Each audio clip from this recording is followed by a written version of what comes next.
আল্লাহ তাআলা পয়গম্বর মুসাকে পাঠাইছে, মুসা যাও যাও যাও ফিরআউনের দরবারে যায়া আমার দাওয়াত দাও, এক আল্লাহর দাওয়াত দাও। এ মুসা ফিরআউনকে যায়া আমার দাওয়াত দাও, দ্বীনের দাওয়াত দাও। পয়গম্বর মুসা ফিরআউনের সামনে যায়া বললেন, ফিরআউন, আল্লাহ আপনাকে ক্ষমতা দান করেছে, রাজত্ব দান করেছে, এত সম্পদ আল্লাহ আপনাকে দিয়েছেন, সেই আল্লাহর কৃতজ্ঞতা আদায় করেন, আল্লাহর প্রতি ঈমান আনেন, আল্লাহকে ভয় করেন। মিস্টার ফিরআউন বলে, মুসা রে, কোন আল্লাহকে ভয় করব, আমি তো বড় খোদা, আনা রব্বুকুমুল আলা। নাউজুবিল্লাহ, আরো জোরে বলেন নাউজুবিল্লাহ। কেমন অধ্যত্ত আচরণ! যারা ইসলামের বিরুদ্ধে, আলেমদের বিরুদ্ধে, নবীর বিরুদ্ধে যারা কটূক্তি করে, মাদ্রাসা মসজিদের বিরুদ্ধে যারা কটূক্তি করে, কয় মিয়া মুসা, আরে আমি আবার কার আনুগত্য করব, আমি তো বড় খোদা, আনা রব্বুকুমুল আলা। আচ্ছা মুসা, তুমি বলো, আমি বড় খোদা হইয়া কি ছোট খোদার কোনো আনুগত্য করতে পারি কিনা, তাকে মানতে পারি কিনা? এটা তো আমার প্রেস্টিজে লাগে। পয়গম্বর মুসা আলাইহিস সালাম বলে, ফিরআউন রে, তুই খোদা ঠোদা তো দূরের কথা, তুই এখন পর্যন্ত মানুষই হইতে পারস নাই, তুই অমানুষ, তুই কি? ফিরআউন বলে, মুসা এই কথা কেন বললা? পয়গম্বর মুসা বলে, ফিরআউন, তোমার এই সম্পদ, তোমার এই রাজত্ব তোমার না, তোমাকে আল্লাহ দান করেছে, ঠিক কিনা বলেন? বেটা অমানুষ, অকৃতজ্ঞ, আল্লাহর প্রতি ঈমান আন। ফিরআউন বলে, মুসা ভয় দেখাও। বলে, ভয় দেখাই না, ভয় দেখাই না, তোমাকে আমি কালেমার দাওয়াত দেওয়ার জন্য আসছি। ফিরআউন বলে, মুসা আর যদি বাড়াবাড়ি করো, আমি তোমাকে একেবারে শায়েস্তা করব। পয়গম্বর মুসা আলাইহিস সালাম বলে, ফিরআউন, তুমি শায়েস্তা করবা তো দূরের কথা, আমার একটা পশমও তুমি ছিঁড়তে পারবা না। কি করতে পারবা না? কারণ পয়গম্বর মুসা যেই দিনের দাওয়াত দেওয়ার জন্য গিয়েছে, এই দিন তো পয়গম্বর মুসার না, এই দিন কার? ও মুসলমান, আরো জোরে বলেন কার?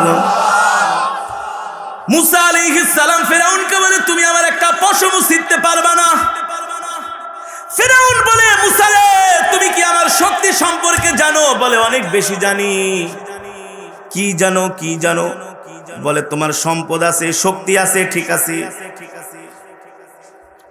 কিন্তু আমি ছোটবেলায় যে তোমাকে একটা থাপ্পড় মারছিলাম, মনে আছে কি? থাপ্পড় মারছে কি? ফিরআউন ছিল নির্বংশ, কোনো সন্তানাদি তার হয় নাই। সন্তান না থাকলে কি হবে? পয়গম্বর মুসা যখন তার রাজপ্রাসাদে থাকতেন, পয়গম্বর তো পয়গম্বর, তার চেহারা তো রাজকীয় চেহারা, দোলনার মধ্যে শোয়ায় রাখছে। মাত্র 40 দিনের একজন বাচ্চা, কোন বর্ণনায় আসছে 3 মাস, কোন বর্ণনায় 40 দিন। যতই পাষণ্ড হৃদয়ের অধিকারী হোক না কেন, বাচ্চাদের দেখলে কেউ লোভ সামলাইতে পারে না, একটু কোলে নিতে মন চায়। কিন্তু দ্বিতীয়ত ফিরআউনের কোনো সন্তানাদি, নির্বংশ। পয়গম্বর মুসার চেহারা এত সুন্দর কেনই হবে না? সে তো আল্লাহর পয়গম্বর, ঠিক কিনা বলেন? তার চেহারা তো আপনার আমার মতো না, আল্লাহ তো স্পেশাল করে তাকে বানিয়েছেন, এত সুন্দর চেহারা, ঠিক কিনা বলেন? ফিরআউন কয়, মুসা রে, তোকে দেখা তো আমি সহ্য করতে পারি না, খুব মন চায় একটু আদর করে, আমার সন্তানাদিও নাই। আদর করে ফিরআউন পয়গম্বর মুসাকে কোলে নিচে নিয়ে আদর করতেছে, খুব চুমা দিতে মন চায়, একটা আদর। আস্তে আস্তে করে ফিরআউন তার ঠোঁটটা পয়গম্বর মুসার কাছে নিছে। যখন চুমা দিবে, আর দেরি নাই, বাম হাত দিয়ে ঠাস করে একটা চটকানা মারছে। আল্লাহু আকবার বলেন, আরো জোরে আল্লাহু আকবার বলেন। পয়গম্বর মুসা বলে, ফিরআউন, মার তো তুমি আমার থেকে আগেই খাইছো, তুমি কি করবা আমি জানি, ঘোড়ার ডিমও করতে পারবা না। ফিরআউন বলে, আমার সৈন্য সংখ্যা 8 লাখ। কয় লাখ? পয়গম্বর মুসা বলে, 8 লাখ কেন, 8 কোটি হলেও আমার একটা পশম তুমি ছিঁড়তে পারবা না। এবার ফিরআউন বলে, মুসা, তোমাকে আমি শায়েস্তা করব। সৈন্য সামন্ত রেডি করেছে, পয়গম্বর মুসাকে ধাওয়া দিবে। পয়গম্বর মুসা দেখে সামনে হলো লোহিত সাগর, আর পিছে হলো ফিরআউনের বিশাল বাহিনী। পয়গম্বর মুসা ভয় পেয়ে গেলেন, আসমানের দিকে তাকায় দোয়া করলেন, আল্লাহ ও মালিক, ফেরাউন তার সৈন্যবাহিনী নিয়ে আমাকে ধাওয়া করতেছে, সামনে সমুদ্র, পিছে তার বিশাল বাহিনী। আল্লাহ আমি কি করব? আল্লাহ তাআলা বলে, পয়গম্বর মূসা, ভয় পাও না, ভয় পাও না, এমন বিশাল ক্ষমতাধর ফেরাউনের সামনে আমি আল্লাহ তোমাকে একা ছেড়ে দেই নাই। ক্বালা ইন্না রাব্বি সায়াহদিন, অবশ্যই আমি আল্লাহ তোমাকে বাঁচাবো, আর একটা পথ আমি আল্লাহ তোমার জন্য বের করে দেব। আল্লাহু আকবার। ও মুসলমান, এতগুলো উদাহরণ দেওয়ার কারণ হলো এই পৃথিবী মাঝে মাঝে একটু তাদের খাবারের কষ্ট হয়, অর্থনীতি, টাকা পয়সার সমস্যা হয়, বাহ্যিক দৃষ্টিতে আল্লাহ তাদেরকে বড় কোনো বিপদের মধ্যে ফালায় না, ফালায়। পটুয়াখালী মাহফিলে যাচ্ছে, একটা ফেরিঘাট আছে লেবুখালী ফেরিঘাট। যতবার ওই এলাকায় ওয়াজে যাই, ফেরিঘাটে যে মিনিমাম 1 ঘন্টা আধা ঘন্টা দেরি করতে হয়। একজন আল্লাহর পাগল চন্মনের মুরিদ আছে, সব সময় সে ওই ফেরিঘাটে বসে বসে ঝালমুড়ি বিক্রি করে, পেয়ারা বিক্রি করে, পেঁপে বিক্রি করে, আর সারাক্ষণ শুধু আল্লাহর নামের জিকির করে। আল্লাহু আকবার। জোরে জোরে আল্লাহর নামের জিকির করে। মসজিদের মিনার থেকে আজান দেয়, সব দোকানপাট বন্ধ করে সে চলে যায় আল্লাহর কদমে সেজদা দেওয়ার জন্য। জিজ্ঞেস করলাম, ভাই সারাদিন দেখি আপনি আল্লাহর নামের জিকির করতেছেন। বলে, হুজুর বিশ্বাস করবেন, এই ঘাটের মধ্যে ছোট একটা দোকানদারি করে আল্লাহ আমার সংসারের মধ্যে এমন 1 লাখ টাকা বেতন পায়, সেও আমার মতো এত সুন্দর স্বাচ্ছন্দ্যে জীবন যাপন করতে পারে না। আল্লাহু আকবার। একজন মসজিদের ইমাম সাহেব বেতন পায় মাত্র 7-8 হাজার, 10 হাজার টাকা।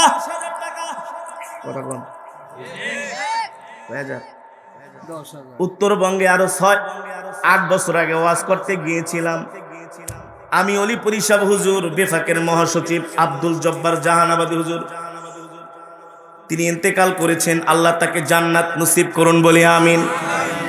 কিছু ইমাম সাহেব আসছে ঠাকুরগাঁয়ের আমাদের সাথে দেখা করতে। জিজ্ঞেস করলাম, ভাই কি করেন? বলে, ইমামতি। কয়, বেতন পান কত? কয়, 1200।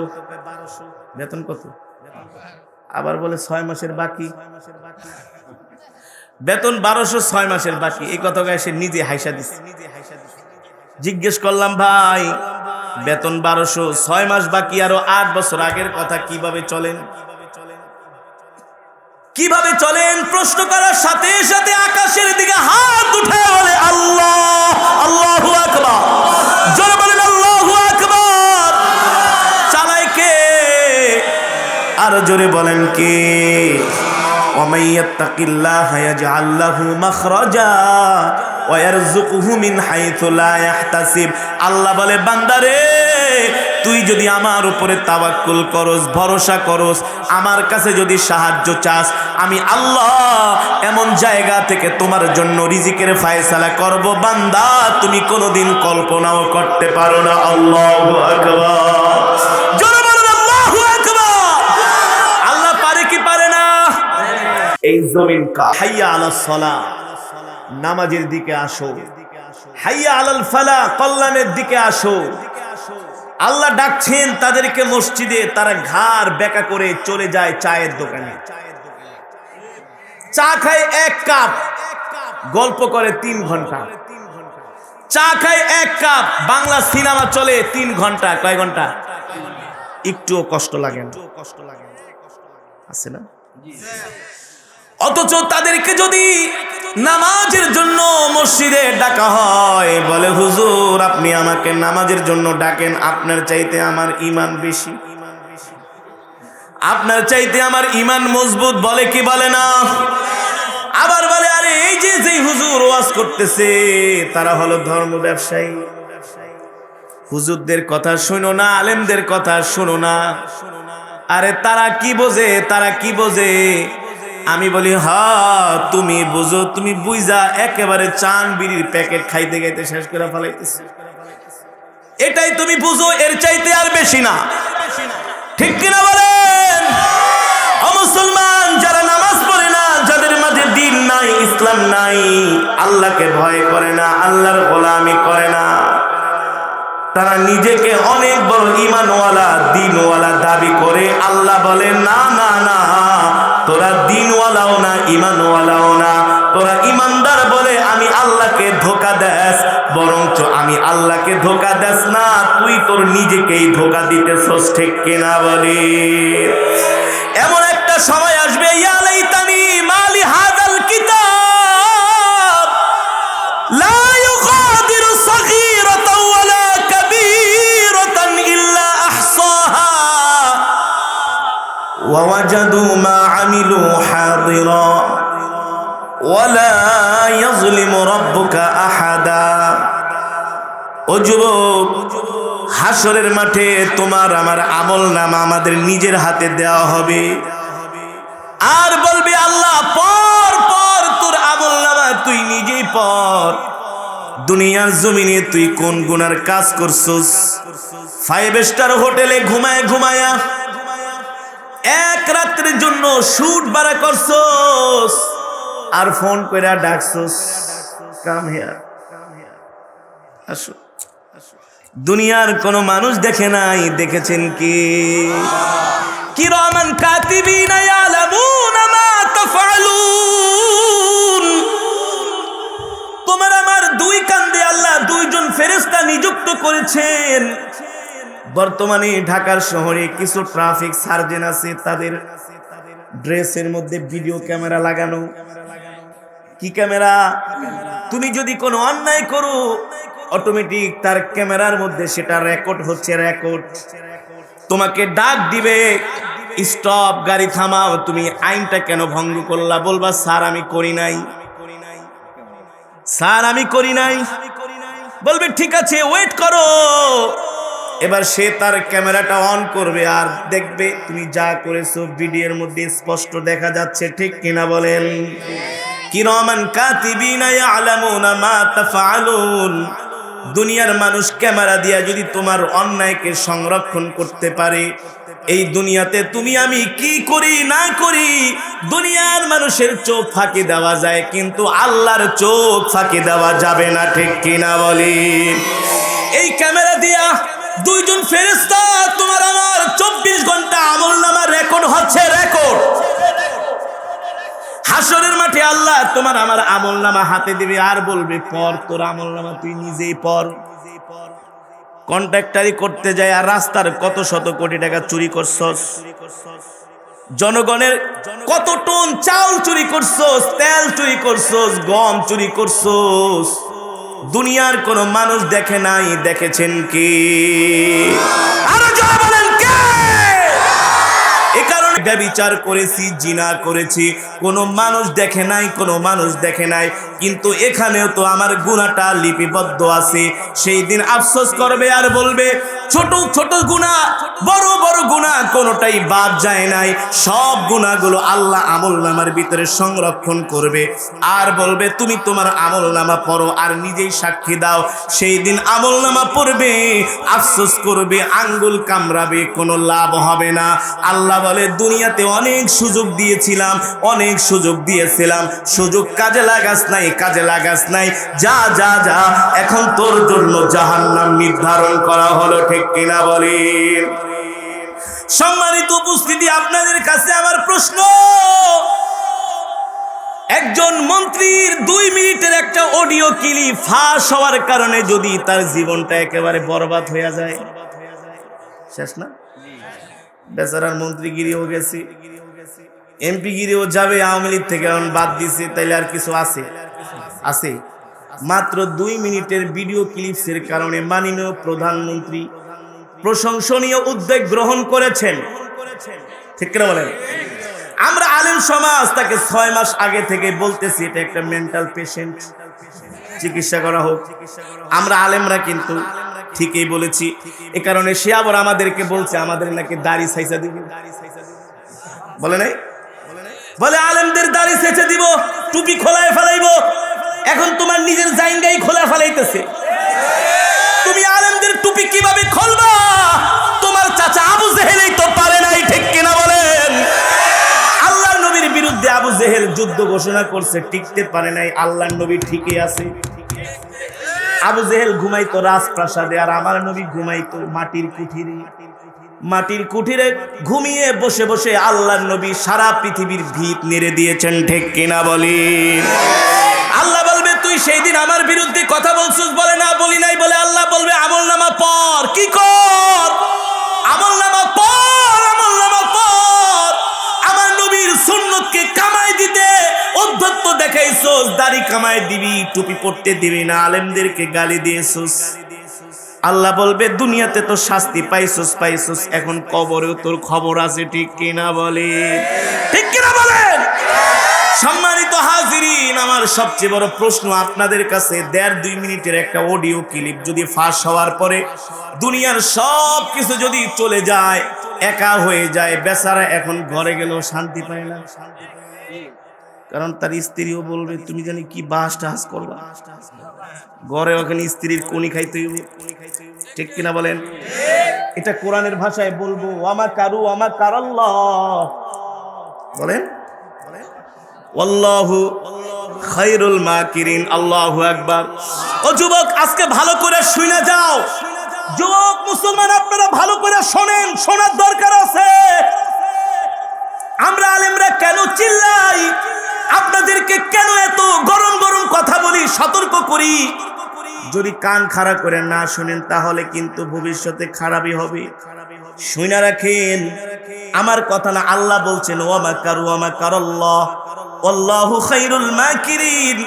তোমরা আমার দ্বীন, আমার ইসলাম, আমার নবীকে কষ্ট দেওয়ার জন্য তোমরা যে ষড়যন্ত্র করো, কৌশল গ্রহণ করো, আল্লাহ বলে আমিও কৌশল গ্রহণ করি, কিন্তু আমার কৌশল হলো উত্তম কৌশল। আল্লাহু আকবার। সেও নিজে কৌশল গ্রহণ করেছে, আল্লাহও কৌশল গ্রহণ করেছে, কিন্তু আল্লাহর কৌশলের কাছে ধরাশায়ী হয়ে গেছে, ঠিক কিনা বলেন?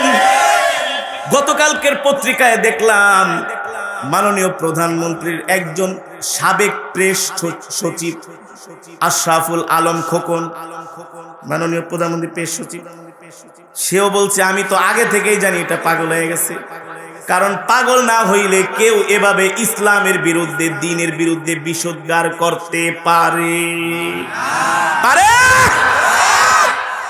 এই পৃথিবীর জমিনে ইতিহাস পড়ে দেখো, আজ পর্যন্ত ইসলামের বিরুদ্ধে অবস্থান নিয়ে কেউ টিকতে পারে নাই। নমরুদ আমার পিতা ইব্রাহিম আলাইহিস সালামকে কষ্ট দিয়েছে, আল্লাহ একটা ল্যাংড়া মশা দিয়া নমরুদরে মারছে। আল্লাহ বলে তোরে মারার জন্য আমি এডিস মশা, ডেঙ্গু মশাও ব্যবহার করতে পারতাম, কিন্তু তুই নাদান, নাখানদার, তোকে আমি একটা ল্যাংড়া মশা দিয়া মারবো। নমরুদের নাক দিয়া ল্যাংড়া মশা মাথার ভিতরে গেছে। নমরুদ বলে এই পিটা পিটা, মুগুর দিয়া পিটান দিছে, কটবেলের মতো ফাইটে গেছে, ওই টাকলা, কিচ্ছু নাই মাথায়, কি নাই, কিচ্ছু নাই মাথায়। তারপরে আসেন নমরুদ, হামান, কারুন। আমরা যখন মিশরে পড়াশোনা করতাম, কারুনের দেশ হচ্ছে মিশর। কোথায়? কারুনকে আল্লাহ এত সম্পদ দিয়েছেন। তৎকালীন কারুনের এলাকার যত বড় বড় ওলামায়ে কেরাম ছিল, বলল কারুন তোমাকে আল্লাহ এত সম্পদ দিয়েছেন, তুমি কিছু আল্লাহর রাস্তায় দান করো। বেটা তোর আল্লাহ কি আমার বাড়িতে টেরাক বরিয়ায় কি সম্পদ দিয়ে গেছে নাকি? বেটা তোর আল্লাহর রাস্তায় দান করুন, যা। অধ্যত্ত আচরণ দেখিয়েছেন। এই জমিনে এমনও কিছু মানুষ আছে দ্বীনের জন্য ওয়াজ মাহফিল, মসজিদ, মাদ্রাসার জন্য টাকা চাইলে চাঁদা কালেকশন করতে। কি কালেকশন? চাঁদা কালেকশন করি। আর গানের জন্য কালেকশন করতে গেলে, চাঁদা চাইতে গেলে বলে ডোনেশন, প্যাট্রোনাইজ। কি ডোনেশন করেছি। আর মসজিদ, মাদ্রাসা, ওয়াজ মাহফিলের জন্য চাঁদা কালেকশন করতে গেলে চাঁদাবাজি করতে বলে, কি বলে না?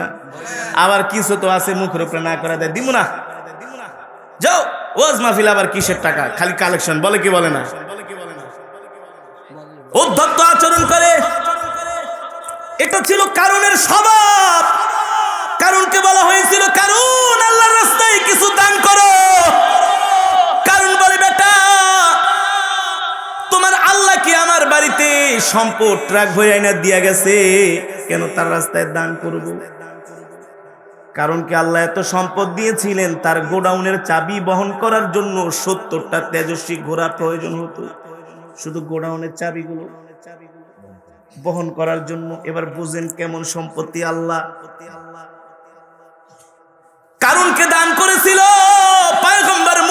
কথা কারণ শোনে নাই, পয়গম্বরের সাথে উদ্ধত আচরণ করেছে। আল্লাহ তাআলা কারণের সম্পদ সহ কারণকে আল্লাহ মাটির নিচে দাবায় দিছে। ওই জায়গাটা আমি আমার নিজে চোখে দেখে আসছি। শুধু 1 কিলো 2 কিলো 3 কিলো রাস্তা না, 80 কিলো জায়গা নিয়ে কারণকে আল্লাহ সম্পদ সহ মাটির নিচে এখন পর্যন্ত ডুবায় দিছে। আল্লাহু আকবার, জোরে বলুন আল্লাহু আকবার। এবার আসেন মিস্টার ফেরাউনের কথায়। কে? আমরা যখন মিশরে পড়তাম মাঝে মাঝে লোহিত সাগরের পাশে যাইয়া বসতাম আর দেখতাম ফেরাউনের তাল্লা এখানে চুবাইয়া মারছে। আল্লাহ তাআলা পয়গম্বর মুসাকে পাঠাইছে, মুসা যাও যাও যাও ফেরাউনের দরবারে যাইয়া আমার দাওয়াত দাও, এক আল্লাহর দাওয়াত দাও। এ মুসা, ফেরাউনকে যাইয়া আমার দাওয়াত দাও, দ্বীনের দাওয়াত দাও। পয়গম্বর মুসা ফেরাউনের সামনে যায় বললেন, ফেরাউন, আল্লাহ আপনাকে ক্ষমতা দান করেছে, রাজত্ব দান করেছে, এত সম্পদ আল্লাহ আপনাকে দিয়েছেন। সেই আল্লাহর কৃতজ্ঞতা আদায় করেন, আল্লাহর প্রতি ঈমান আনেন, আল্লাহকে ভয় করেন। মিস্টার ফেরাউন বলে, মুসা রে, কোন আল্লাহকে ভয় করব? আমি তো বড় খোদা, আনা রব্বুকুমুল আলা। নাউজুবিল্লাহ, আরো জোরে বলেন নাউজুবিল্লাহ। কেমন অধ্যত্ত আচরণ! যারা ইসলামের বিরুদ্ধে, আলেমদের বিরুদ্ধে, নবীর বিরুদ্ধে যারা কটূক্তি করে, মাদ্রাসা মসজিদের বিরুদ্ধে যারা কটূক্তি করে, কয় মিয়া মুসা, আরে আমি আবার কার আনুগত্য করব? আমি তো বড় খোদা, আনা রব্বুকুমুল আলা। আচ্ছা মুসা, তুমি বলো, আমি বড় খোদা হইয়া কি ছোট খোদার কোনো আনুগত্য করতে পারি কিনা, তাকে মানতে পারি কিনা? এটা তো আমার প্রেস্টিজে লাগে। পয়গম্বর মুসা আলাইহিস সালাম বলে, ফেরাউন রে, তুই খোদা ঠোদা তো দূরের কথা, তুই এখন পর্যন্ত মানুষই হইতে পারস নাই, তুই অমানুষ, তুই কি? ফেরাউন বলে, মুসা এই কথা কেন বললা? পয়গম্বর মুসা বলে, ফেরাউন, তোমার এই সম্পদ, তোমার এই রাজত্ব তোমার না, তোমাকে আল্লাহ দান করেছে, ঠিক কিনা বলেন? বেটা অমানুষ, অকৃতজ্ঞ, আল্লাহর প্রতি ঈমান আন। ফেরাউন বলে, মুসা ভয় দেখাও। বলে, ভয় দেখাই না, ভয় দেখাই না, তোমাকে আমি কালেমার দাওয়াত দেওয়ার জন্য আসছি। ফেরাউন বলে, মুসা আর যদি বাড়াবাড়ি করো আমি তোমাকে একেবারে শায়েস্তা করব। পয়গম্বর মুসা আলাইহিস সালাম বলে, ফেরাউন, তুমি শায়েস্তা করবা তো দূরের কথা, আমার একটা পশম তুমি ছিঁড়তে পারবা না। কি করতে পারবা না? কারণ পয়গম্বর মুসা যে দিনের দাওয়াত দেওয়ার জন্য গিয়েছে, এই দিন তো পয়গম্বর মুসার না, এই দিন কার? ও মুসলমান, আরো জোরে বলেন কার? মুসা আলাইহিস সালাম ফেরাউনকে বলে, তুমি আমার একটা পশম ছিঁড়তে পারবা না। ফেরাউন বলে, মুসা রে, তুমি কি আমার শক্তি সম্পর্কে জানো? বলে, অনেক বেশি জানি। কি জানো? কি জানো? বলে, তোমার সম্পদ আছে, শক্তি আছে, ঠিক আছে, কিন্তু আমি ছোটবেলায় যে তোমাকে একটা থাপ্পড় মারছিলাম, মনে আছে কি? থাপ্পড় মারছে কি? ফেরাউন ছিল নির্বংশ, কোনো সন্তানাদি তার হয় নাই। সন্তান না থাকলে কি হবে? পয়গম্বর মুসা যখন তার রাজপ্রাসাদে থাকতেন, পয়গম্বর তো পয়গম্বর, তার চেহারা তো রাজকীয় চেহারা, দোলনার মধ্যে শোয়ায় রাখছে। মাত্র 40 দিনের একজন বাচ্চা, কোন কোন বর্ণনায় আসছে 3 মাস, কোন কোন বর্ণনায় 40 দিন। যতই পাষণ্ড হৃদয়ের অধিকারী হোক না কেন, বাচ্চাদের দেখলে কেউ লোভ সামলাইতে পারে না, একটু কোলে নিতে মন চায়। কিন্তু দ্বিতীয়ত ফেরাউনের কোনো সন্তানাদি নির্বংশ। পয়গম্বর মুসার চেহারা এত সুন্দর কেনই হবে না? সে তো আল্লাহর পয়গম্বর, ঠিক কিনা বলেন? তার চেহারা তো আপনার আমার মতো না, আল্লাহ তো স্পেশাল করে তাকে বানিয়েছেন, এত সুন্দর চেহারা, ঠিক কিনা বলেন?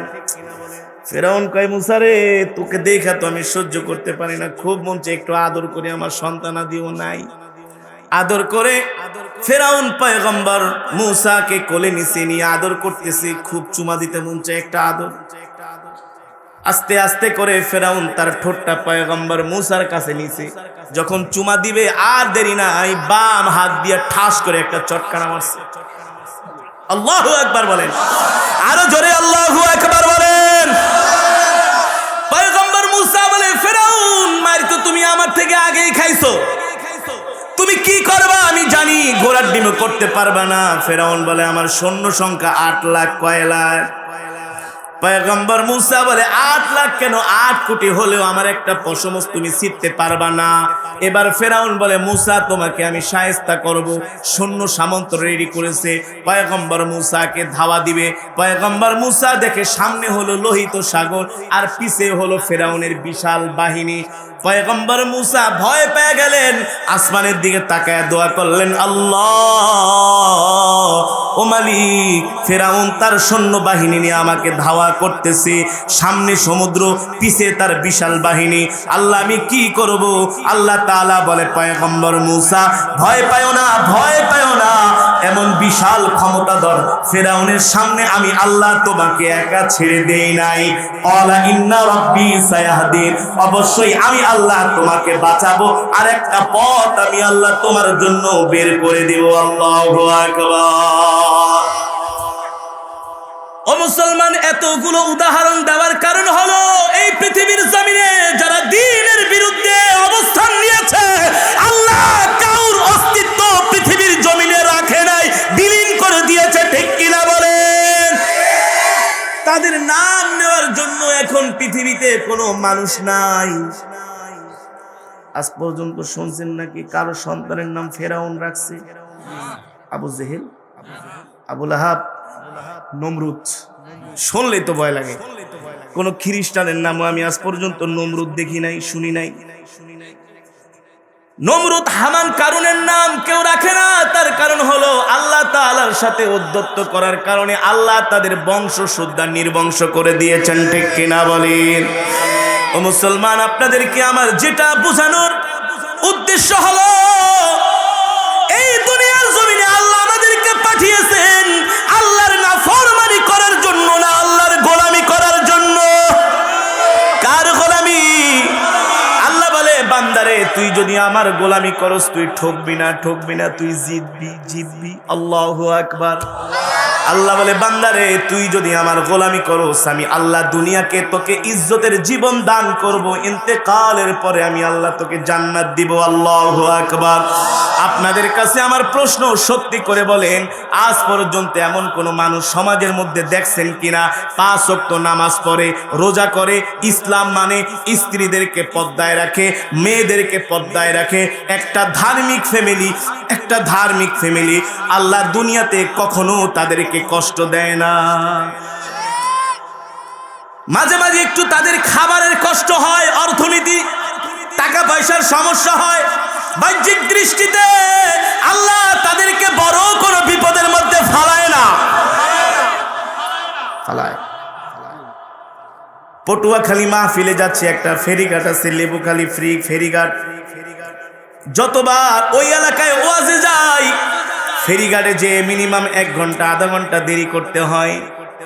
একজন আল্লাহর পাগল চন্মনের মুরিদ আছে, সব সময় সে ওই ফেরিঘাটে বসে বসে ঝালমুড়ি বিক্রি করে, পেয়ারা বিক্রি করে, পেঁপে বিক্রি করে, আর সারাক্ষণ শুধু আল্লাহর নামের জিকির করে। আল্লাহু আকবার। জোরে জোরে আল্লাহর নামের জিকির করে। মসজিদের মিনার থেকে আজান দেয়, সব দোকানপাট বন্ধ করে সে চলে যায় আল্লাহর কদমে সেজদা দেওয়ার জন্য। জিজ্ঞেস করলাম, ভাই সারাদিন দেখি আপনি আল্লাহর নামের জিকির করতেছেন। বলে, হুজুর বিশ্বাস করবেন, এই ঘাটের মধ্যে ছোট একটা দোকানদারি করে আল্লাহ আমার সংসারের মধ্যে এমন 1 লাখ টাকা বেতন পায়, সেও আমার মতো এত সুন্দর স্বাচ্ছন্দ্যে জীবন যাপন করতে পারে না। আল্লাহু আকবার। একজন মসজিদের ইমাম সাহেব বেতন পায় মাত্র 7-8 হাজার, 10 হাজার টাকা।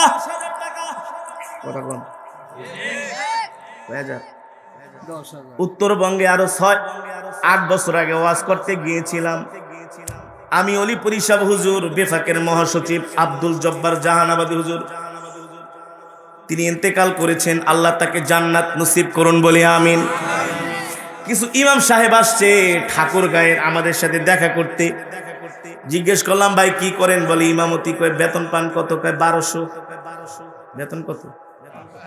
আবার বলে 6 মাসের বাকি। বেতন 1200, 6 মাসের বাকি। এই কথা সে নিজে হাইসা দিচ্ছে। জিজ্ঞেস করলাম, ভাই বেতন 1200, 6 মাস বাকি, আরো 8 বছর আগের কথা, কিভাবে চলেন? কিভাবে চলেন? প্রশ্ন করার সাথে সাথে আকাশের দিকে হাত উঠে বলে আল্লাহ, আল্লাহু আকবার। জোরে বলেন আল্লাহু আকবার। চালায় কে? আরো জোরে বলেন কে? ওয়ামাই ইয়াত্তাকিল্লাহা ইয়াজআল লাহু মাখরাজা ওয়া ইয়ারযুকুহু মিন হাইথু লা ইয়াহতাসিব। আল্লাহ বলে, বান্দারে তুই যদি আমার উপরে তাওয়াক্কুল করস, ভরসা করস, আমার কাছে যদি সাহায্য চাস, আমি আল্লাহ এমন জায়গা থেকে তোমার জন্য রিজিকের ফয়সালা করব বান্দা তুমি কোনোদিন কল্পনাও করতে পারো না। আল্লাহু আকবার। জোরে বলেন আল্লাহু আকবার। আল্লাহ পারে কি পারে না?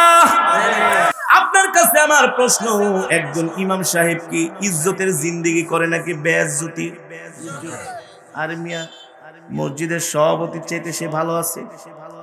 যে দেখেন সভাপতি সেক্রেটারির বাড়িতে 2 দিন পর পরই বাজার নিয়ে ঝগড়া লাগে। কি নিয়া? গরুর গোস্ত আনলে কয় এত কম আনছো কেন? মাছ আনলে বলে এত কম আনছো কেন? ফল আনলে বলে আর 2 কেজি বাড়ায় আনলা না কেন? ঝগড়া ঝগড়া। আর ইমাম সাহেব বাজারে যায় 100 টাকার পুঁটি মাছ আনি, ট্যাংরা মাছ আনি, বলে আলহামদুলিল্লাহ। শুকর আদায় করে কার? আরো জোরে বলেন কার? বিশ্বাস হয় কি হয় না? বরকতের মালিক কে? আরো জোরে বলেন কে? আল্লাহ বলে, বান্দা তুই যদি এই দুনিয়ার জমিনে আমার গোলামি করোস, আমি আল্লাহ অল্প রিজিকের মধ্যে তোকে এত বরকত দিব তুই কল্পনাও করতে পারবি না। আরো জোরে বলেন সুবহানাল্লাহ। আল্লাহ বলে, বান্দা আমি তোর মুখের মধ্যে এমন রুচি দিয়া দিব, মাসে 20 দিন আলু ভর্তার ডাল খাইলেও তোর কোনো কষ্ট হবে না। ঠিক কিনা বলেন? আর যারা হারাম কামায় মাসে মাসে লক্ষ লক্ষ কোটি কোটি টাকা ইনকাম করে, জিজ্ঞেস করলে বলে, ভাই কি অবস্থা? কে ব্যবসা বাণিজ্য কিছুই নাই। বসুন্ধরা সিটিতে দোকান 10টা দোকানের মালিক আমার খুব ঘনিষ্ঠ মানুষ। আঙ্কেল কি অবস্থা? কয় বাবা ব্যবসা বাণিজ্য খারাপ। কি হয়েছে? কয় মুরগি কেনার টাকা নাই। এক একটা দোকানের দাম প্রায় 1 কোটি 1.5 কোটি টাকা। 10টা দোকান কমসে কম 10 কোটি টাকা। কয় মুরগি কেনার টাকা নাই। আর একজন ছোট ব্যবসায়ী 5 ওয়াক্ত নামাজ পড়ে, আল্লাহর গোলামি করে, জিজ্ঞেস করবেন ভাই কেমন আছেন? কয় হুজুর খুব ভালো আছি। এই যুক্তি ছাড়া কথা বলেছি? কথা লজিক আছে না? জিজ্ঞেস করতেই বলে হুজুর আলহামদুলিল্লাহ, আল্লাহ খুব ভালো রেখেছেন। ঠিক কিনা বলেন? আল্লাহর গোলামি করার কারণে আল্লাহ দুনিয়ার জমিনে তাকে ইজ্জতের জিন্দেগি দান করছে। হালাল রিজিক খেয়ে আল্লাহর গোলামি করে। আল্লাহ বলে, বান্দা তুই ঠকস নাই। দুনিয়ার জমিনে তো আমি তোকে ইজ্জতের জিন্দেগি দান করছি, খালি চোখ দুইটা বন্ধ কর। ইন্তেকালের সাথে সাথে আল্লাহর গোলামি করার কারণে আল্লাহ বলে, আমি তোকে এমন একটা জান্নাত দিব তুই কোনোদিন কল্পনাও করতে পারবি না। আল্লাহু আকবার। আল্লাহু আকবার। আল্লাহ বলে, বান্দা তোকে আমি এমন একটা জান্নাত দিব, ওয়ালাকুম ফিহা মা তাশতাহি আনফুসুকুম ওয়ালাকুম ফিহা মা তাদউন নুজুলাম মিন গফুরির রহিম। আল্লাহ বলে, বান্দা তোকে আমি এমন জান্নাত দিব। আল্লাহ বলে, যা চাবি শুধু কল্পনা করবি, কল্পনা করতে দেরি, তোর চোখের সামনে হাজির হতে দেরি নাই। আল্লাহু আকবার। আল্লাহ বলে, তোকে আমি এমন জান্নাত দিব, কি চাস? হুরুন ঈন। আমি আল্লাহ জান্নাতের মধ্যে তোকে এত সুন্দর হুর দিব, হুর। সুবহানাল্লাহ বলেন। ওয়া কাওয়াইবা আতরাবা ওয়া কাসান দিহাকা। ওয়া কাওয়াইবা আতরাবা। আল্লাহ বলে, জান্নাতের মধ্যে আমি তোদের জন্য স্ফীত বক্ষ বিশিষ্ট তরুণী দিব, সমবয়স্কা তরুণী দিব জান্নাতের মধ্যে। আল্লাহ বলে, বান্দারে এই দুনিয়ার জমিনে আমার গোলামি করার কারণে আমি আল্লাহ তোকে এমন একটা জান্নাত দিব, তোর এক জান্নাতের সমান হবে 10 দুনিয়া। আল্লাহু আকবার। 10 দুনিয়ার সমান এক একটা জান্নাত আল্লাহ আমাদেরকে দিবে। আল্লাহু আকবার। আল্লাহ বলে বান্দা আমি আল্লাহ ওই জান্নাতে তোদের জন্য এত নিয়ামত রেখে দিয়েছি, ওয়ালাহমি তাইরিন মিম্মা ইয়াশতাহুন। আল্লাহ বলে তোদের জন্য আমি জান্নাতের মধ্যে পাখির গোশতের ব্যবস্থা করেছি। এ বান্দা কি চাবি, কি চাবি? চাইতে দেরি, চাইতে দেরি, আমি আল্লাহ তোদের জন্য জান্নাতের নিয়ামত রেডি করতে দেরি নাই। আল্লাহু আকবার। আল্লাহ বলে বান্দা শুধু জান্নাতই দিব না, আল্লাহ ফেরেশতাদেরকে বলবে এ ফেরেশতারা আমার বান্দাদেরকে যাই আমার পক্ষ থেকে সালাম দে, সালামুন কওলাম মির রব্বির রহিম। আল্লাহু আকবার। আল্লাহ নিজে তার বান্দাদেরকে সালাম দিবে, এ ফেরেশতারা যা যা যা আমার রবের পক্ষ থেকে আমার বান্দাদেরকে সালাম জানায় দি। আল্লাহু আকবার। ও মুসলমান, ওই জান্নাতের মধ্যে আপনি আমি যেই চিরুনিটা ব্যবহার করব, ওই চিরুনিটাও আল্লাহ স্বর্ণ দিয়া বানাইছে। টিকদানি, টিকদানি পান খেয়ে পিক ফালান না। একজন বৃদ্ধ হেঁটে যাচ্ছে, আল্লাহ নবী মজা করে কয় এই বৃদ্ধের দিকে আসেন, আপনি তো জান্নাতে যাইবেন না। বৃদ্ধ হাউমাউ করে কান্না শুরু করছে। ওগো আল্লাহর নবী বলেন কি যে জান্নাতের জন্য এত কষ্ট? বলে না না না, আপনি জান্নাতে যাবেন না। আল্লাহর নবীর জবান থেকে যখন এই কথা আসছে, বৃদ্ধকে কাম হইছে, আমি তো জান্নাতে যাব না, কান্না করতেছি। আল্লাহ নবী বলে কাঁদা, কেঁদো না, কেঁদো না বৃদ্ধ, আপনি জান্নাতে যাবেন, কিন্তু আপনাকে আল্লাহ এইভাবে জান্নাতে নিবে না। জান্নাতে নেওয়ার আগে আল্লাহ আপনাকে 25-30 বছরের একজন যুবক বানায় দিবে। আর জোরে বলেন সুবহানাল্লাহ। জান্নাতে আল্লাহ এক একজন জান্নাতি পুরুষের জন্য 70টা করে হুর। কয়টা? আর জোরে বলেন কয়টা?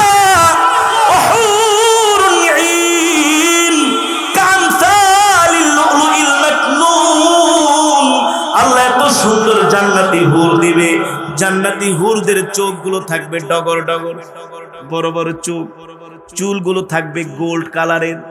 এখন বর্তমানে মেয়েরা মাঝে মাঝে পার্লারে যায় চুলকে কালার করে, করে কি করে না? গোল্ড কালার করে। কেন করে? কেন করে? গোল্ড কালার করলে ভালো দেখা যায়। জান্নাতি মহিলাদের যে চুলগুলো থাকবে স্বর্ণের মতো। আল্লাহু আকবার। জোরে বলেন আল্লাহু আকবার। ডিম কোনো সময় ফাটার পরে কুসুম ধরছেন কিনা? কাঁচা কুসুম কেমন তুলতুলে নরম, নরম না? জান্নাতি হুরদের শরীর ওই ডিমের কুসুমের চাইতে আরো বেশি নরম থাকবে। আল্লাহু আকবার। জোরে বলেন আল্লাহু আকবার। ওয়াকাওয়াইবা আতরাবা, বানায় বানায় বলি না, আল্লাহর কোরআন খুলে দেখেন। ওয়াকাওয়াইবা আতরাবা, স্ফীত বক্ষ বিশিষ্ট তরুণী, এত সুন্দর চেহারা, চোখগুলো বড় বড়, চুলগুলো একেবারে গোল্ড কালারের। আল্লাহর নবী বলে আমি আল্লাহ যখন আমাকে জান্নাত ঘুরাইতে নিয়ে গেল, আমি যখন জান্নাতে গেলাম, এত সুন্দর সুন্দর হুর আমি জান্নাতের মধ্যে দেখলাম। একবার তাকানোর পরে আমি আর দ্বিতীয়বার লজ্জায় তাকাইতে পারি নাই। আল্লাহু আকবার। জোরে বলেন আল্লাহু আকবার। রাহমাতুল লিল আলামিন বলে ওই জান্নাতি হুরেরা যদি একবার দুনিয়ার দিকে তাকায় একটা মুস্কি হাসি দিত, তাদের দাঁতের আলোতে পুরা পৃথিবী আলোকিত হয়ে যেত। ও মুসলমান, এই দুনিয়াতে যদি আমরা আল্লাহর গোলামি করি, আল্লাহ আমাদের ইজ্জতের জিন্দেগি দান করবে, আর ইন্তেকালের পরও আল্লাহ আমাদেরকে জান্নাত দিবে। কোনো লস নাই, আছে? কোনো লস নাই। আর যদি বলেন আমি দুনিয়াতে আল্লাহর গোলামি করুন না, শয়তানের গোলামি করব, ঠিক আছে করেন। মদ খাবেন, গাঁজা খাবেন, ইয়াবা খাবেন, অল্প বয়সে মারা যাবেন। কথা বলেন। যারা বেশি বেশি মদ পান করে, গাঁজা খায়, ইয়াবা খায়, সিগারেট খায়, তাদেরকে অল্প বয়সে ক্যান্সারে ধরে। কথার যুক্তি আছে কি আছে না? তাইলে লাভ হইল কি? দুনিয়াতে আইসা মদ গাঁজা খাওয়ার কারণে, গুনাহ করার কারণে, নাফরমানি করার কারণে অল্প বয়সে মরে গেলা, আর মরার পরেও ফেরেশতাদের গুতানি খাইলা, এটাই লাভ, আর কোনো লাভ নাই। আর যদি দুনিয়াতে আল্লাহর গোলামি করো, নেশা না করো, নেশার ধারে কাছেও যদি না যাও, ব্যভিচার না করো, জিনা না করো, 5 ওয়াক্ত নামাজ পড়ো, আল্লাহর গোলামি করো, তোমার শরীরটা সুস্থ থাকবে। যেই মানুষ দৈনিক 5 ওয়াক্ত নামাজ পড়ে তার শরীরের সুস্থতা, আর যে নামাজ পড়ে না তার তো শরীরের সুস্থতা কোনোদিন এক হতে। ঢাকা শহরের সবচেয়ে বড় লোকরা থাকে গুলশানে। কোথায়? হাতির ঝিলের পাশে। আমি মাঝে মাঝে সকালবেলা হাতির ঝিলে যাই, দৌড়াইতে যাই, হাঁটতে যাই। দেখি সব বড় লোকরা এসে হাতির ঝিলের পাশে একটা মাঠ আছে, সেখানে জগিং করে, ব্যায়াম করে। যে তাদের লিডার, যে তাদেরকে এক্সারসাইজ করায়, যিনি মাস্টার, তিনি বলে দেয়, মিয়া ব্যায়াম করতে আইসো, ফজরের নামাজ পড়ছো নি? আগে ফজরের নামাজ পড়বা, তারপরে ব্যায়াম করবা। আল্লাহু আকবার, জোরে বলেন আল্লাহু আকবার। একজন নামাজি ব্যক্তির শরীরের সুস্থতা আর একজন বেনামাজির শরীরের সুস্থতা কোনোদিন এক হতে পারে? আর জোরে বলেন পারে? আপনি যখন 5 ওয়াক্ত নামাজে 5 বার ওযু করবেন, আপনার শরীর থেকে যত ময়লা আছে শুধু ময়লা যাবে না, ওযুর সাথে সগীরা গুনাহগুলো ঝরে যায়। আর জোরে বলেন সুবহানাল্লাহ, আর জোরে বলেন সুবহানাল্লাহ। এই কারণে ইমামে আযম আবু হানিফা রাহমাতুল্লাহি আলাইহি একদিন ওযু করতেছেন, তার পাশে বসে একজন যুবক ওযু করতেছে। ইমাম আযম ডাক দিয়েছে, এদিকে আসো। এ যুবক, তুমি কি আজকে কোনো গুনাহ করছো কিনা? বলে হ্যাঁ করেছি। বলে আমি দেখতেছি তোমার সগীরা গুনাহগুলো ওযুর পানির সাথে ধুইয়া যাইতেছে। আল্লাহু আকবার, জোরে বলেন আল্লাহু আকবার। যেই ব্যক্তি 5 ওয়াক্ত নামাজ পড়বে, ফজরের নামাজ পড়বে, আল্লাহ তাআলা তাকে সুস্থ রাখবেন, ঠিক কিনা বলেন? তার মানে দুনিয়াতে আল্লাহর গোলামি করলে আল্লাহ ইজ্জতি জিন্দেগি দান করবে, আর আল্লাহর গোলামি না করলে তুমি মদ খায়া ঘুমায় থাকবা, সকাল 12টা বাজে উঠবা, তোমার হাড়ে সমস্যা হবে। আর যদি তুমি আল্লাহর গোলামি করো, ফজরের নামাজে উঠবা, ফজরের নামাজ জামাতের সাথে পড়বা, সকালবেলার হাওয়া নিবা, বাতাস নিবা, ব্যায়াম করবা, সকালবেলা একটু হাঁটা চলা করবা, তোমার শরীর ভালো থাকবে, শরীরের রক্ত চলাচল ভালো হবে। তোমার শরীরে যদি বড় কোনো রোগ থাকে, সকালবেলা নামাজ পড়ার কারণে, হাঁটার কারণে আল্লাহ তোমাকে সুস্থ করে দিবে, ঠিক কিনা বলে? কিন্তু বাংলাদেশে কিছু নামধারী বড় লোক আছে, সকালবেলা ফজরের নামাজ পড়ে না, সুস্থ থাকার জন্য রমনাথ ভটমলে আইসা ঠিকই ব্যায়াম করে, ঠিক কিনা বলেন? কিন্তু যারা শুধু সুস্থ থাকার জন্য ব্যায়াম করে, মূলত তারা সুস্থ থাকতে পারে না। দেখা যায় 50 বছর বয়সে হার্টের রোগ হয়ে যায়। হয় না? এ কারণে মুসলমান, আপনাদের হাতে ধরি, পায়ে পড়ি, দুনিয়ার জমিনে যতদিন বাঁচবো এক আল্লাহর গোলামি করব, ঠিক কিনা বলেন? কোনো গুনাহ করব না, কোনো নাফরমানি করব না, মানুষকে কষ্ট দিব না, মানুষের রিজিকের উপরে হাত দিব না, কারো ইজ্জত নষ্ট করব না, এমন নাফরমানি করব না, গুনাহ করব না। আল্লাহ যাতে আমাদের উপর নারাজ হয়ে যায়, সদা সর্বদা গুনাহ থেকে বাঁচতে হবে, গুনাহ থেকে বাঁচতে হবে, এক আল্লাহর গোলামি করতে হবে, ঠিক কিনা বলি? যদি কোনো সময় মনের অজান্তে গুনাহ হয়ে যায়, সাথে সাথে আল্লাহর কাছে মাপ চাইতে হবে, ঠিক কিনা বলে? আল্লাহর কাছে মাপ চাইতে হবে, তওবা করতে হবে, ইস্তেগফার করতে হবে, আর বলতে হবে আল্লাহ গুনাহ করে ফেলেছি, মাফ করে দাও, মাফ করে দাও। আল্লাহ বলে, বান্দারে তুই যখন গুনাহ করে আমার কাছে তওবা করস, এ বান্দা তুই তওবা করার সাথে সাথে আমি আল্লাহ শুধু তোর গুনাহগুলোই মাফ করে দেই না, আমি আল্লাহ সাথে সাথে তোর রিজিক বাড়ায় দেই, আমি আল্লাহ তোর ইজ্জতের জিন্দেগি দান করে, ঠিক কিনা বলি?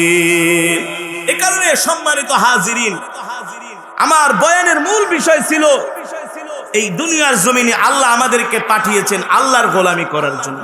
কার গোলামি? তার মানে দুনিয়াতে যতদিন বাঁচবো কোনো গুনাহ করব না, গুনাহ মুক্ত জিন্দেগি গঠন করব। রাজি আছেন তো ইনশাআল্লাহ? কে কে রাজি আছেন হাত উঠান, নারায়ে তাকবীর, নারায়ে তাকবীর। আল্লাহ আমাদের কবুল করুন, বলি আমিন। হাত নামান। গুনাহ করবেন না, একটা আদনা থেকে আদনা গুনাহ থেকে বেঁচে থাকবেন। আপনার প্রত্যেকদিন তাহাজ্জুদের নামাজ পড়ার দরকার নাই, দরকার নাই, কিন্তু আপনি গুনাহ থেকে বেঁচে থাকেন। একটা আদনা থেকে আদনাও গুনাহ করবেন না। আপনি 5 ওয়াক্ত নামাজও পড়লেন, তাহাজ্জুদও পড়লেন, আবার গুনাহও করলেন, মিথ্যা কথাও বললেন, এই নামাজে কোনো লাভ। উদখুলু ফিস সিলমি কাফা, আল্লাহ বলেছেন পরিপূর্ণভাবে ইসলামের মধ্যে প্রবেশ করো, ঠিক কিনা বলেন? আল্লাহ আমাদের পরিপূর্ণভাবে ইসলামের মধ্যে প্রবেশ করার তৌফিক দান করুন, বলি আমিন। এই মাদ্রাসা, এই মজমাকে আল্লাহ কবুল করুন, বলি আমিন। আপনাদেরকে বিনীত অনুরোধ করছি, আমরা যদি গুনাহমুক্ত জিন্দেগি গঠন করি, আল্লাহ আমাদেরকে এই দুনিয়াতে ইজ্জতের জিন্দেগি দান করবে, ইন্তেকালের পরে আল্লাহ আমাদেরকে জান্নাত দিবে। কোনো ভয় আছে? কোনো চিন্তা আছে? আল্লাহ বলে কোনো চিন্তা নাই, দুনিয়াতে তুই আমার গোলামি কর, দুনিয়াতেও ভালো থাকবি, আর ইন্তেকালের সাথে সাথে আমি আল্লাহ তোকে জান্নাত দিব, কোনো টেনশন নাই। আছে কোনো টেনশন? আছে কোনো চিন্তা? কোনো চিন্তা নাই। আল্লাহু আকবার! আল্লাহ কত মহান। এ কারণে আপনাদের হাতে ধরি, পায়ে পড়ি, আসুন আমরা আমলি জিন্দেগি গঠন করি, বেশি বেশি নেক আমল করি, গুনার কাজ আমরা ছেড়ে দেই, যাতে করে আমরা আল্লাহ তাআলার জান্নাতের মেহমান হতে পারি। আল্লাহ আমাদের কবুল করুন, বলি আমিন। আল্লাহ আমাদের মঞ্জুর করুন, বলি আমিন। যে মাদ্রাসার উদ্যোগে মাহফিল, এই মাদ্রাসাকে আল্লাহ কিয়ামত পর্যন্ত কবুল করুন। মাদ্রাসার যারা কমিটিতে আছেন, সভাপতি সাহেব থেকে শুরু করে সেক্রেটারি সাহেব, সদস্যবৃন্দ, অত্র এলাকার আপনারা ধর্মপ্রাণ মুসলমান আপনারা যারা আছেন, আল্লাহ সকলকে কবুল করুন, বলি আমিন। দূর দূরান্ত থেকে অনেক মা বোনেরাও আসছেন, মা বোনদেরকে আল্লাহ কবুল করুন, বলি আমিন। আমি সব সময় যুবকদেরকে আমি ভালোবাসি, কারণ যুবকরা যদি পরিবর্তন হয়ে যায়, এই সমাজ পরিবর্তন হয়ে যাবে, এই রাষ্ট্র পরিবর্তন হয়ে যাবে। যুবকগুলো যদি আল্লাহওয়ালা হয়ে যায়, গাঁজা বেচা বন্ধ হয়ে যাবে, ইয়াবার ব্যবসায়ীরা মার খাবে, ঠিক কিনা বলে? যুবকরা যদি ভালো হয়ে যায়, ফেন্সিডিল বেচা বন্ধ হয়ে যাবে। যুবকরা যদি ভালো হয়ে যায়, মাস্তানি, সন্ত্রাসী, হানাহানি, মারামারি, কাটাকাটি বন্ধ হয়ে যাবে। সবই হয় যুবকদের দ্বারা, ঠিক কিনা বলে? এ কারণে যুবকদেরকে আল্লাহ দ্বীনের জন্য কবুল করুন, বলি আমিন। এই আশা ব্যক্ত করে আমি আমার আলোচনা এখানেই শেষ করছি। সম্মানিত হাজিরিন, আমরা এখনই দোয়ার দিকে চলে যাব। যে মাদ্রাসার উদ্যোগে মাহফিল, এই মাদ্রাসাকে আপনারা ভালোবাসবেন। এই মাদ্রাসায় এই ডিসেম্বর থেকে ভর্তি শুরু হবে। আপনারা আপনাদের সন্তানদেরকে এখানে ভর্তি করায় হাফেজ বানাবেন, আলেম বানাবেন। এই মাদ্রাসায় আপনারা সন্তান দিবেন, তাদেরকে আলেম বানানোর জন্য। একজন সন্তান যদি আলেম হয়, ইন্তেকালের পরে আপনার কবরের পাশে দাঁড়িয়ে আপনার সন্তান আপনার জন্য দোয়া করবে,